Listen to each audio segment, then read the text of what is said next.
Seorang sahabat waktu itu datang kepada Rasulullah SAW. Ya Rasulullah, kami ini dagang untungnya kecil, sedangkan orang-orang Yahudi dagang untungnya besar. Sama-sama di Madinah nih. Nabi kaget, kok bisa begitu? Barangnya sama, sama katanya. Kok bisa orang Yahudi untungnya gede, kalian untungnya kecil?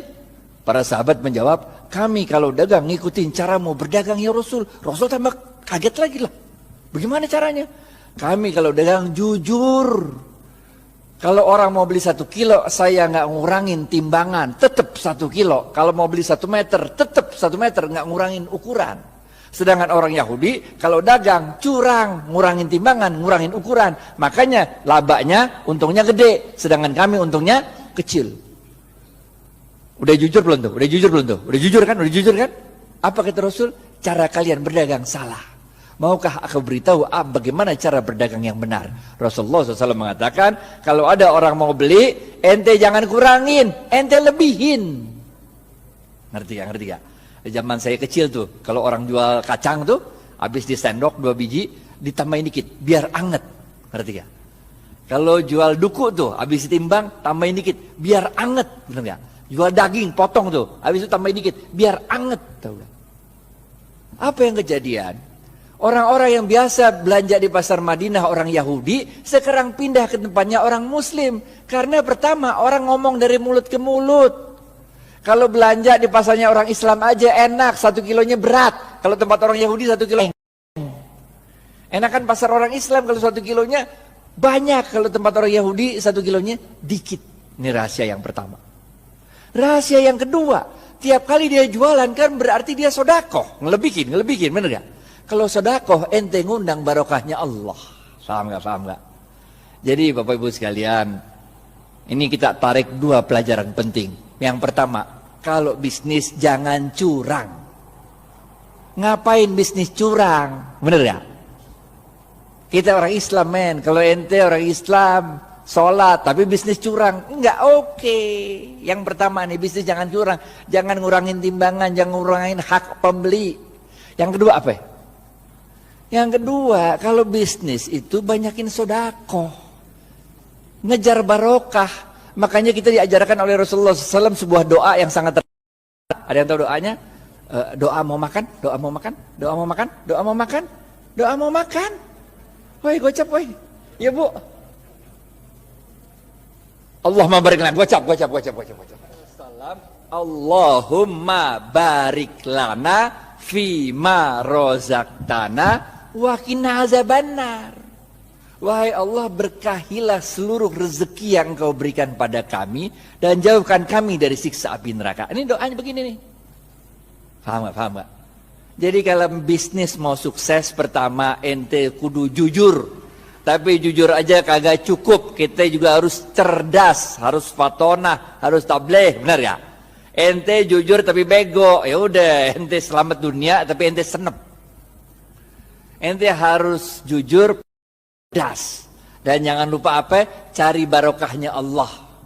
Karena Rasulullah SAW mengatakan dalam sebuah hadis, bapak-bapak nggak ada yang nunjuk nih, gocap. Khairun nas anfa'uhum, gocap. Ini dari Ustadz nih. Yang pertama nih, kudu jujur, sidik amanah. Sidik jujur kepada Allah. Kalau Allah bilang haram, tinggalin aja dah. Amanah, itu kalau dikasih kepercayaan sama orang jangan dirusak, pegang baik-baik. Benar gak? Selain jujur, kita juga harus cerdas. Cerdas dalam membaca situasi. Fatonah. Cerdas dalam menyampaikan sesuatu, tabligh. Kagak cukup yang ini doa. Yang ketiga, benar gak? Jujur, cerdas. Yang ketiga, cari barokahnya Allah. Khairun nas anfa'uhum linnas. Sebaik-baik manusia adalah yang paling banyak memberi manfaat bagi manusia lain. Ngapain kaya sendirian, nggak asik walaupun halal. Ngerti gak? Nggak asik kaya halal tapi nggak nyebarin barokah, nggak asik. Orang bilang dia kaya tapi pelit, bener nggak? Yang keempat, terakhir nih, habis nih. Oke, yang terakhir, keempat. Jangan lupa Rasulullah SAW bersabda, man lam yashkurin nas. Susah ya? Pilihan berganda. A, Man lam yashkurin nas lam yashkurillah. B. Man lam A atau B? A.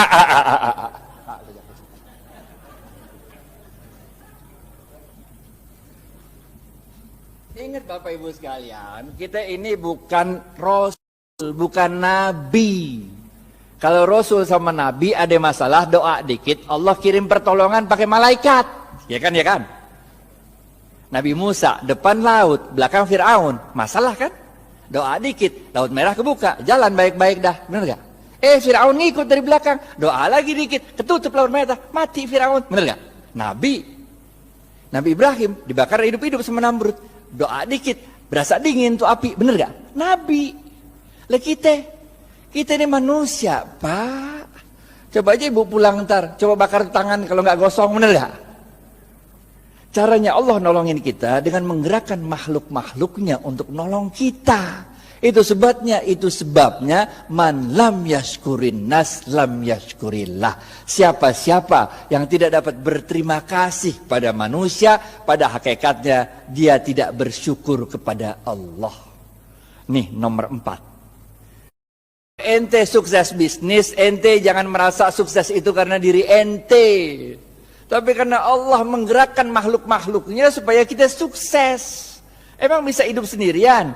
Emang saya bisa nyampe Al-Azhar kalau kagak ada supir yang nganterin kemari? Emang supirnya bisa nyampe sini kalau di rumahnya nggak ada istrinya yang nyetrikain pakaian? Emang mobil bisa jalan sendiri kalau nggak ada yang jual bensin? Bener gak? Man lam yashkurin nas lam yashkurillah. Kesimpulan, habis waktunya nih. Yang pertama, oke? Jangan lupa jujur. Jujur penting. Ada 2 jenis jujur. Kepada Allah namanya siddiq, kepada manusia namanya amanah. 2, cerdas. Ada 2 jenis cerdas. Yang pertama, fatonah, faham memahami situasi. Yang kedua, tabligh, pandai untuk meyakinkan orang lain. Yang ketiga apa? Khairun nas anfa'uhum linnas. Bisnis itu jangan cuma mau cari untung, tapi bisnis itu harus memberikan manfaat banyak-banyaknya orang. Bener gak? Yang keempat, jangan kita yang merasa bangga kesuksesan bisnis itu karena kita doang. Kita harus terima kasih sama orang-orang lain. Karena man lam yashkurin nas lam yashkurillah. Siapa-siapa yang tidak dapat berterima kasih pada manusia, pada hakikatnya dia tidak dapat bersyukur kepada Allah. Maka dalam tempo yang singkat, dominasi ekonomi Yahudi di kota Madinah dapat dipatahkan oleh kaum muslimin. Bagaimana dengan kita di Indonesia? Nanti kita serahkan ke Khalil Ridwan untuk yang membahas. Pokoknya nggak usah nunggu kita sempurna dah. Yang bisa jalanin gitu aja dah. Karena kaidah fikihnya berbunyi ma la yudraku kulluhu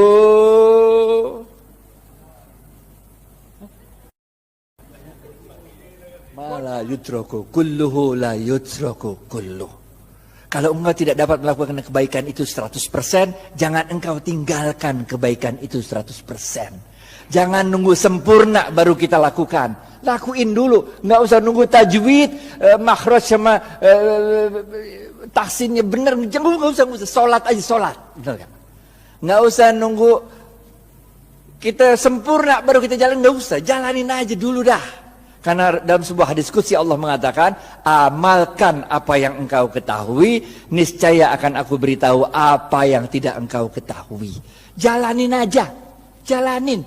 Karena barokah fil harokah. Barokah itu adanya dalam harokah, dalam pergerakan. Jalanin aja kayak Siti Hajar lari dari Safa ke Marwah, bener gak? Itu kan lucu, coba udah Safa Marwah lari-lari 7 kali bolak-balik, kagak ada air, bener gak? Yang nemuin air siapa? Ismail. Yang capek lari siapa? Hajar. Nggak penting men siapa yang nemuin air, bener gak? Yang penting inna Safa wal Marwata min sa'airillah. Dicatat sama Allah usahanya Hajar itu, dicatat sebagai min sa'airillah, tanda-tanda kebesaran Allah. Nggak penting kalau kita usaha tuh bahwa kehebatan usaha kita itu dinikmati oleh kita, nggak penting.